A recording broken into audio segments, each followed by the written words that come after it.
So using Visual Python, we've already drawn a ball and a floor and just sort of had stationary. Well, in this chapter, we've been dealing with kinematics, and that's motion. So what we like to do is actually get our ball to move a little bit. So you can take your old program, and I changed the color of my ball to red in this case, just to make it a little bit more visible. But we're going to add some new conditions. And down here, if you look at it, we're going to set a new variable on the ball called its velocity to be a vector that points its 2 in the x direction, 0 in the y, and 0 in the z direction. So it's just going to have an initial velocity of 2 meters per second along the x-axis, positive 2. dt in this case stands for delta t. Instead of a big triangle, just a small delta. Time increment is going to be 0.005 seconds, and our initial time is going to be 0. And these are variables. T is going to change with time as we go on it. And so now here, T is my total elapsed time. I'm going to say, and this is a new statement, while T is less than 12 seconds, do these next three statements. The statement here, 200, is how many frames per second, FPS, we want the program to update at. In this case, 200 frames per second. You can update that. You can make it smaller or larger. I'll show you what happens. And what we're going to say is, hey, change the ball position to its existing position plus whatever its velocity was times delta t. So the position of the ball is going to change a little bit.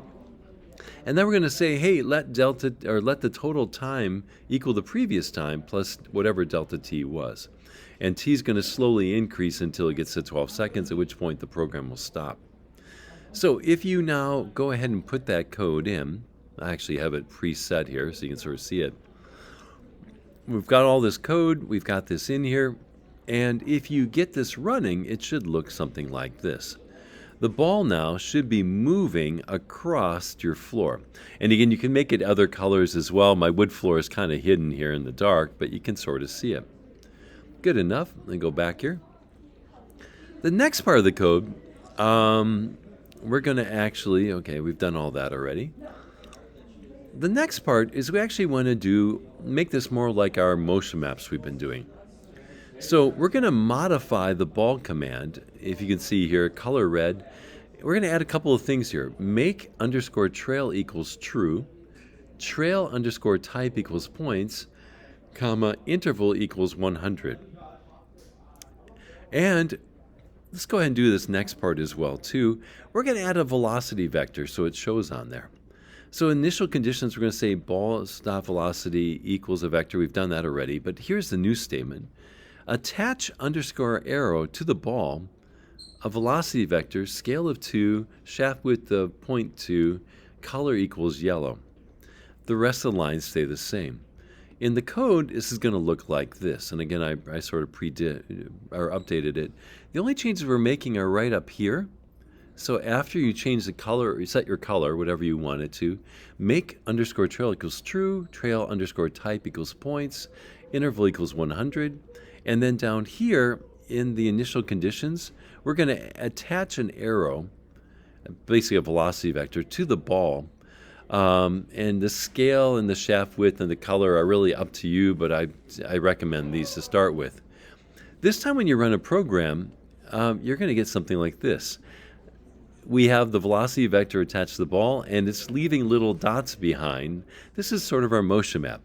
Because it's constant velocity, notice that they're all equally spaced.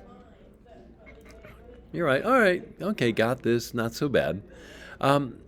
Finally, last step in the program. We've got velocity, everything else, but now let's add some acceleration. And to do that, we're going to add an acceleration line right in here. If you can see it, ball.acceleration equals vector that. We're going to have it accelerate at 1 meter per second squared in the positive x direction. We also have to add one more line down here in the while loop. Ball.velocity equals ball.velocity plus the acceleration times dt. That's going to slowly increase the velocity as we go. So if we go and look at this one, and again, I've kind of got a preset, you can copy paste or you can just modify it. I'm going to change this to just 8 seconds. What we've done now is created these two lines. Ball.acceleration equals 1.0 in the x direction. So it's accelerating that way. And then this statement down below here where we increase the ball's velocity by multiplying by acceleration times time. If you're like, wait, well, how's that working? It's really our v final equals v initial plus at equation. If you run this now, it should look something like this. Notice the velocity vector is getting larger and the distance between the points is getting greater.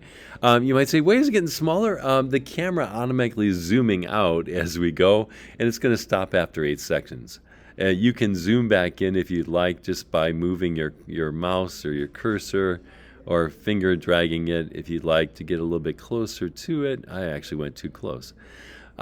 Your final step on this one, if you take a look at it, is doing a video capture of that final one with the points left behind and the velocity vector and with it accelerating. You can play with the colors, you can do all kinds of fun things with it, but I just need the video capture when you're done. Hopefully this all makes sense.